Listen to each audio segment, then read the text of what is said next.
Emergency के दरमियान 1975 के दरमियान भी आपको याद होगा, तब भी बुलडोजर की कार्रवाई हुई थी और बस्तियां की बस्तियां मैदान हो गई थी। इस कार्रवाई को तब भी भारत की जनता ने देखा था। बिल्कुल, और इसका विरोध किया था और उसके बाद चुनाव में हमारा क्या हाल किया था प्रीति जी, वो भी आपने, पूरी भारत की जनता ने देखा था। हमको पूरे नॉर्थ इंडिया से साफ कर दिया था। 159 सीटें आई थी हमारी। एक चीज जान लीजिए, दूसरे भी प्रेम शुक्ला जी कह रहे थे सैनिक फार्म संजय गांधी। अरे भाई, संजय गांधी का काम बनाना था, आपका काम विध्वंस करना, करिए ना विध्वंस। आपकी हिम्मत हो, हैसियत हो, हौसला हो, दिल्ली को साफ कीजिए, आदेश गुप्ता का मकान गिराइए अगर हिम्मत हो तो। इसी तरीके से जहां जहां भी अवैध निर्माण है, आपकी हैसियत नहीं थी जो आपने नहीं गिराई। आप गिराइए, आप बीच में मत बोलिए। कांग्रेस कायर थी, कांग्रेस कायर थी, ऐसे मत कीजिए, अंग्रेजों के दलाल तो आप हैं। ऐसे मत कीजिए, ऐसे मत कीजिए ना, बोलने दीजिए। मैंने प्रेम जी बोला, सुरेंद्र जी आप काहे को गरमा रहे हैं? हाँ। जी शुक्रिया। दूसरी बात, अभी इन्होंने आईएसआई की बात की। पठानकोट में आईएसआई को बुलाने वाले, हफीज सईद के साथ खाना खाने वाले और नवाज शरीफ के यहाँ बिरयानी खाने वाले हमको शिक्षा दे रहे, जिन्होंने एक पाकिस्तान के दो पाकिस्तान बनाए। आईएसआई के एजेंट हैं आप, आपकी सरकार, आपके लोग, आपके मंत्री, आपके संतरी हैं आईएसआई के एजेंट। आप सुन लीजिए इस बात को। पठानकोट में आईएसआई इतिहास में कभी नहीं आई पर बात कर रहे जी, अब मुझे दखल देना पड़ेगा। देखिए, दिक्कत ही यही है राजनेताओं की। हम बताते हैं, पूछते हैं सवाल, जिसके इर्द गिर्द, उसके इर्द गिर्द किसी को उत्तर देना नहीं होता और कोई दूसरे ही कॉन्टेक्स्ट लाए जाते हैं। प्लीज आप मुझे ये बताइए कि उस वक्त भी कार्रवाई हुई थी ना, उस वक्त भी आलोचना हुई थी ना, तो फिर जब कार्रवाई हो रही है उसका एक प्रोसेस है। नहीं, अगर गलत हो रहा है तो सुप्रीम कोर्ट है, सुप्रीम कोर्ट संज्ञान लेगी, लेकिन उसको धार्मिक चश्मे से और गरीब अमीर के चश्मे से क्यों देखा जा रहा है? एक सिलेक्टिव नैरेटिव क्यों तय किया जा रहा है? मैं यही आपसे निवेदन करना चाह रहा हूं प्रीति जी, कि सेलेक्टिव नैरेटिव इसलिए किया जा रहा है तय कि सेलेक्टिव नैरेटिव हो रहा है। आदेश गुप्ता का घर नहीं गिर रहा है और गरीब आदमी का घर मुझे अच्छा लगता है जहांगीरपुरी में घर गिर, अगर आप कांग्रेस के भी कुछ लीडर्स का नाम गिनवाते हैं जिनके घरों के जरिए अवैध अतिक्रमण हो रखा है, अवैध कब्जा हो रखा है, तो ऐसे में मैं अल्पना चौहान जी को अब लाना चाहती हूं, अगर आपकी बात पूरी होगी। अल्पना चौहान जी, वो ये कह रहे हैं कि जानबूझकर एक नैरेटिव के तहत इस कार्रवाई को किया जा रहा है, जबकि होना यह चाहिए कि बिना किसी बात से प्रभावित होकर इस कार्रवाई को नोटिस देकर किया जाना चाहिए, जिसमें पूरी तरह से कोताही बरती गई है। आपका इस पर व्यू? देखिए, शास्त्रों में कहा गया है सठे साठ्यम समाचरित। मैं अर्थ समझाना चाहती हूं कि जो आज देश में कानून व्यवस्था को 2014, 2019 और आज जो परिस्थिति है, इस देश को जो संभाला है भारतीय जनता पार्टी ने संभाला है, यहाँ के प्रधानमंत्री नरेंद्र मोदी जी ने संभाला है। जो ये विषय हमारा चल रहा है, जिस पर हम चर्चा कर रहे हैं, बुलडोजर ने एक बहुत अच्छी कानून व्यवस्था और एक बहुत बड़ा सुदृढ़ मॉडल उत्तर प्रदेश में पेश किया। उसी को आप देखिए मध्य प्रदेश में, आप देख लीजिए, वहां भी मामा का बुलडोजर खूब बढ़िया से चला। अब नंबर आ गया है दिल्ली का, तो क्यों ना चले बुलडोजर आखिर। देखिए, जहां अतिक्रमण होगा, जहां अवैध कब्जा होगा, जहां अन्याय होगा, जहां अव्यवस्था फैलेगी, वहां बुलडोजर चलना लाजमी है। और जब कोई संकट आता है तो संकट बता करके नहीं आता है, और ये संकट उन लोगों की मानसिकता पर है जिनको भारत से प्यार नहीं है, जिनको हिंदुस्तान से प्यार नहीं है, उनको बुलडोजर चलने से दिक्कत हो रही है। जो देशद्रोही हैं उनको बुलडोजर चलने से दिक्कत हो रही है। जो भारत माता की जय बोलते हैं, जिनको भारत से प्यार है, जिनको भारत की लोकतंत्र में आस्था है, जिनको सबका साथ सबका विकास अच्छा लग रहा है, उनको बुलडोजर से कोई दिक्कत नहीं हो रही है। जवाब दीजिए शाहिद अली जी इस पर, कि अन्याय के खिलाफ न्याय की परिभाषा बुलडोजर बन गया है, जिस पर कुछ लोगों को ऐतराज है। प्रीति जी, मेरा सिर्फ एक बात कहना है कि कानून का सम्मान होना चाहिए, कानून का पालन होना चाहिए। जब दिल्ली में 2 एक्ट मैंने बताए हैं, उन 2 एक्ट के तहत तमाम कंस्ट्रक्शन प्रोटेक्टेड हैं 2015 तक के, तो फिर आप किस बिना पे किसी भी कंस्ट्रक्शन को तोड़ सकते हैं? दूसरी बात यह है कि कोई भी कंस्ट्रक्शन रातों रात नहीं आ जाता। यही एमसीडी ऑफिशियल्स रात दिन कंस्ट्रक्शन होता है, आंखें मूंद के बैठे रहते हैं, एक्सटेंस कंसिडरेशंस रहते हैं, आपको सबको पता है। जब कंस्ट्रक्शन आ गया, किसी की बेचारे की पूरी जमा पूंजी लग गई, उसके बाद आप कहते हो कि अचानक 35 साल बाद, 30 साल बाद, 20 साल बाद, 15 साल उठ के आते हो कि साहब कंस्ट्रक्शन इलीगल था, बिना नोटिस के, बिना किसी उसके। आपकी बात, पूरी बातों में से एक बात सबसे अच्छी थी, आप नोटिस दीजिए, दूसरे आदमी के पास में जो भी रिड्रेसल हैं, जो भी एवेन्यूज हैं, वो कोर्ट जाएगा, कोर्ट जाके स्टे लेगा। अभी जो शाहीन बाग की आपने बात की, किसी भी और की बात की, वहां पर मुझे बताइए किसी भी आदमी ने आपत्ति की? दिल्ली पुलिस भी उनके पास है, एमसीडी भी उनके पास है, आप आइए तोड़िए उनको अगर आपको कोई इलीगल कंस्ट्रक्शन है, लेकिन नोटिस तो दीजिए ना, कानूनी प्रक्रिया का तो सम्मान करिए ना, कानूनी प्रक्रिया का तो पालन कीजिए ना। जब कानूनी प्रक्रिया का आप पालन करेंगे नहीं, क्योंकि आपको पता है देखिए कानूनी प्रक्रिया का तो सम्मान होगा ही, लेकिन वो जो नैरेटिव खड़ा किया जा रहा है कि मुसलमानों को जानबूझकर उन इलाकों को चिन्हित करके बुलडोजर की ड्राइव की जा रही है, ये आपत्तिजनक है कि नहीं है आप लोगों के लिए? ये बात सही बात है। एपी शाह साहब जो कि retired chief justice Delhi high court के हैं और मद्रास हाई कोर्ट के रिटायर्ड चीफ जस्टिस हैं, उन्होंने खुद ही अपने इंटरव्यू में कहा एक हफ्ते पहले ही कि मुसलमानों के खिलाफ एक तरफा कार्रवाई है। देखिए शाहिद जी, मैं एक बात आपसे समझना चाहती हूँ, कोई ऐसा मुद्दा है जिसमें आप लोग हिंदू मुसलमान ना करें? शोभा यात्रा निकलती है या फिर उसके अलावा कोई यात्रा निकलती है, उसमें एक सेकंड हिंदू मुसलमान, लाउड स्पीकर का मसला तो हिंदू मुसलमान, अब ये नया हिंदू मुसलमान वाला बुलडोजर आपको मुद्दा मिल गया। अभी यहाँ पर बड़े दावे के साथ भी कह रहे थे कि हम तो इसलिए कार्रवाई कर रहे हैं क्योंकि आप मुसलमान हैं। आप ही के चैनल में बैठ के अभी कहा ये बात, फिर भी आप बताइए ऐसा है कि नहीं है? नहीं, अभी आपने भी तो कहा कि जानबूझकर उन इलाकों को चिन्हित करके उस पर ड्राइव की जा रही है। बिल्कुल सही बात है, मुझे बताइए। तो फिर आप दूसरे पर कैसे आरोप लगा सकते हैं? यही तो मेरा सवाल है। और 19 तारीख 20 तारीख को वहां पर बुलडोजर आ जाता है, कौन सी कार्रवाई है? का हवाला देते हैं, कार्रवाई हो रही है, कानून का हवाला देते हैं। क्या उन्होंने कानूनी प्रक्रिया के तहत अपने घरों को बनाया? क्या उनके पास में पूरे दस्तावेज हैं? क्या उन्होंने अवैध तरीके से मजारों को नहीं बनाया? क्या उन्होंने अवैध कब्जा नहीं किया?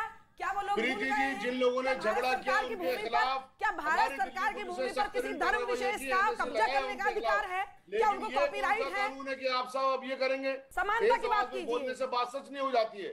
ये दुनिया सुन रही है आपकी बातों को, हमारी बातों को, और ये बात मान लीजिए कि दिल से कम सब लोग ये जानते हैं कि आप लोग इस तरह की बातें क्यों कर रहे हैं, क्यों बात नहीं कर रहे हैं। ये जो बिडेन ने भी कल क्या कहा था कि पूरी दुनिया के अंदर मुसलमानों पर जुल्म हो रहा है, उन्होंने भी झूठ कह दिया, हमारे चीफ जस्टिस ने भी झूठ कह दिया। अभी चीफ जस्टिस साहब जो सुप्रीम एक सेकंड सुनिए सर, मेरी बात भी सुन लीजिए सर। मैं कुछ इलाकों का नाम गिनाना चाहती हूँ आपको, सुनिए मेरी बात। जामिया नगर मैं आज गई थी, वहां पर ड्राइव नहीं हुई। शाहीन बाग से सटा हुआ इलाका है, वहां मैं खुद गई थी आज सुबह, वहां ड्राइव नहीं हो पाई। पुलिस प्रशासन ने हाथ खड़े कर दिए कि अभी हमारे पास फोर्सेस की कमी। सुनिए तो सही सर, एक सवाल सुन लीजिए। शाहीन बाग मेन रोड वाला इलाका, वो मैंने देखा वहां पर किस तरह का अतिक्रमण है। Srinivaspuri private colony, Lodhi colony, कालका देवी मार्ग और भी बहुत सारे हिस्से, एक लंबी लिस्ट है मेरे पास, न्यू फ्रेंड्स कॉलोनी, ये सारे वो इलाके हैं जहां पर सिर्फ और सिर्फ एक समुदाय के लोग रहते हैं। यहाँ पर सभी समुदाय के लोग नहीं रहते हैं क्या, जहाँ कार्रवाई होगी? आपने अभी कहा कि शाहीन बाग में आए, क्या किसी ने रोका? मुसलमान ने उनको नहीं रोका ना, लेकिन जब चैनल के माध्यम से भी अभी यहाँ पर एक साथ कह रहे थे, मुझे ये बताइए जो लिस्ट मैंने अभी आपको गिनवाई, क्या उसमें क्या एक विशेष समुदाय के ही लोग रहते हैं, बाकी लोग नहीं रहते हैं? प्रीति, हमने डेमोलिशन की हर उस कार्रवाई का विरोध किया है। अभी 4 मंदिरों को नोटिस दिया, वो तो मुसलमानों को नहीं, हमने उसका भी खिलाफ, उसकी भी भर्त्सना की, उसके भी हम खिलाफ बात करी हमने कि भाई आप क्यों तोड़ेंगे मंदिर को? किसी को भी आप नहीं तोड़ सकते, आप कानून का पालन करेंगे ना। ये थोड़ी ना आपके जो मन में आएगा आप वो कर देंगे। कानून नाम की चीज है ना हमारे मुल्क के अंदर, कानून का पालन करेगी और आप कानून को तोड़ करके अपने घर बनाएंगे। अरे भाई एक सेकंड रुकिए अल्पना जी रुकिए भाई, यही तो मैं बार बार कह रही हूँ, जब कानून है, आपकी उसमें आस्था है, दूसरे वर्ग की भी उसमें आस्था है, तो फिर दिक्कत कहाँ से आ रही है? फिर कहाँ से इस चश्मे से देखा जा रहा है इस पूरी घटना को कि एक सिलेक्टिव कार्रवाई हो रही है? सूरज पालमू, इस पर क्या कहिएगा? किसने बताया दिक्कत है? सिलेक्टिव सर आप ही बोल रहे हैं, फिर अपनी बात से मुकर जाते हैं। सूरज पालमू, मेरा सीधा एक सूरज पालमू सीधा कहना, अरे वकील साहब शांत हो जाओ, वकील साहब शांत हो जाओ, शांत हो जाओ साहब। बांग्लादेशी घुसपैठिए,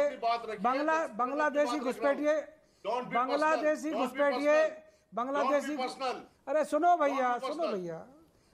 भैया, अरे क्यों पाकिस्तानी हो रहे हो? रुक जाओ भैया। बांग्लादेशी घुसपैठिए कानूनी रूप से आए, रोहिंग्या जो है वो कानूनी रूप से आए। अरे रुकिएगा भैया, जो अरे जाओ ना यार, तुमको रोका किसने है? देखिए आप दोनों, अरे रुकिएगा, लानत तुम्हारे ऊपर है जो देश का खाते हो और पाकिस्तान का खाते हो। अपने सुनिए, देखिए पर्सनल कमेंट कीजिए प्लीज, ऐसा मत कीजिए, ऐसा ठीक नहीं लगता है, क्योंकि आप सभी हमारे लिए मान्य हैं, आप इस चर्चा में आए हैं, हमने कुछ सोच समझ कर आपको बुलाया है, तो प्लीज अपने शब्दों की मर्यादा का खुद ख्याल रखिए। सूरज पालमू जी कहिए। नहीं, जो ये इमरान खान की मौसी के लड़के बैठे, इनको चुप करिएगा।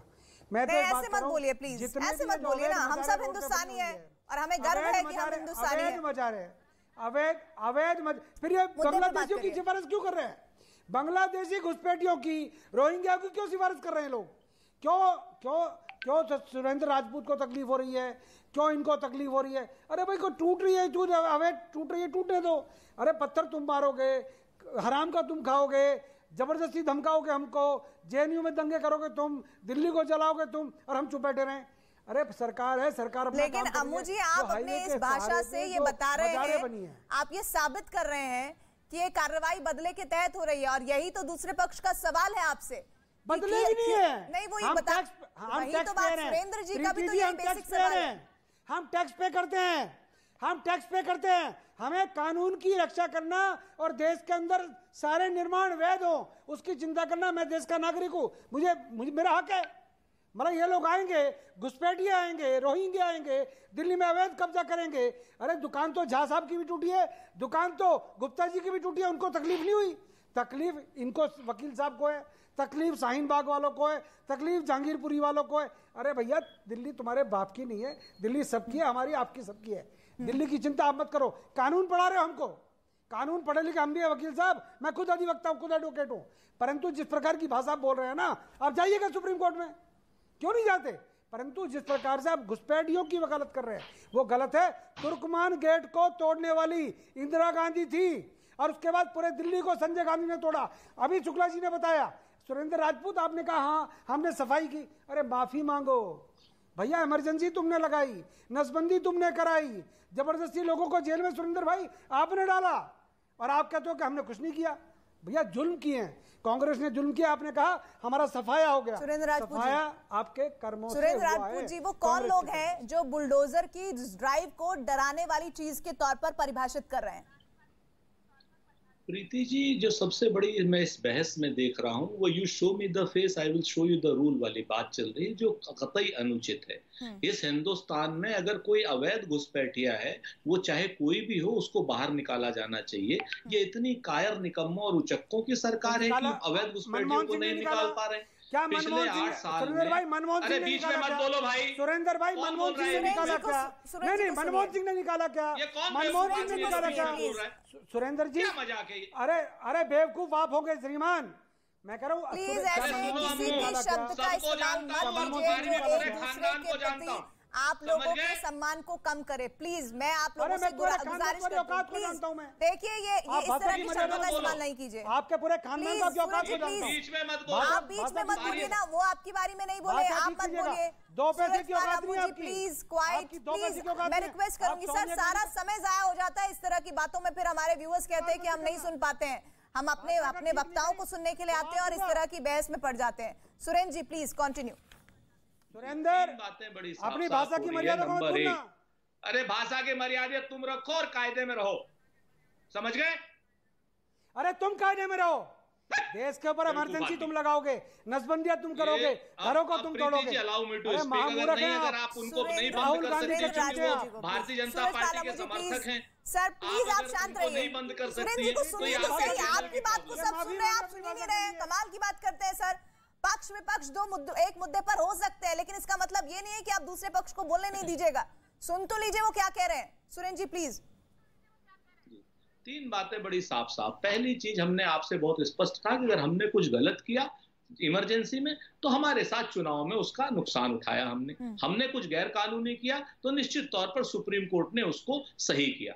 हम आज की डेट में भी यही बात आपसे कह रहे हैं कि कानूनन अगर कोई भी बात होती है उसको लेकर के आप बिल्कुल कानूनन बात कीजिए। अब लेकर के यहाँ पर सिर्फ इस अवैध निर्माण के नाम पे, बुलडोजर के नाम पर जब हिंदू, मुसलमान, रोहिंग्या, बांग्लादेशी करने लगते हैं तब जवाब देना पड़ता है। 2004 से 2014 के बीच में जितने बांग्लादेशी और जितने रोहिंग्या कांग्रेस सरकार ने निकाले थे, आपको याद होगा 2014 से और 2022 तक मात्र 5000 ये लोग क्या नाम चिन्हित कर पाए हैं और 800 कुछ निकाल पाए हैं। ये स्थिति है इन लोगों की। इन लोगों की कथनी करने में पूरा अंतर है। सच बात यह है कि बिरयानी खाएंगे जाकर के, वहां से आईएसआई को बुलाएंगे, रोहिंग्या को बुलाएंगे, अवैध बांग्लादेशियों को बुलाएंगे और उसके बाद हिंदू मुसलमान करके चिल्लाएंगे, वोट का नैरेटिव लेंगे, वोट इकट्ठा करेंगे और हिंदू मुसलमान के नाम पर। हम तो एक ही चीज कह रहे हैं कि विषय पर रहिए, विषय में सीधी सी A to Z। मैं तो कहता हूं कि करोल बाग से लेकर के सैनिक फार्म तक, जिसमें जहांगीरपुरी भी आवे, जिसमें जामिया नगर भी आवे, जिसमें शाहीन बाग भी आवे, जिसमें पटेल नगर भी आवे, ईस्ट कैलाश भी आए, सब आए, जो भी आए।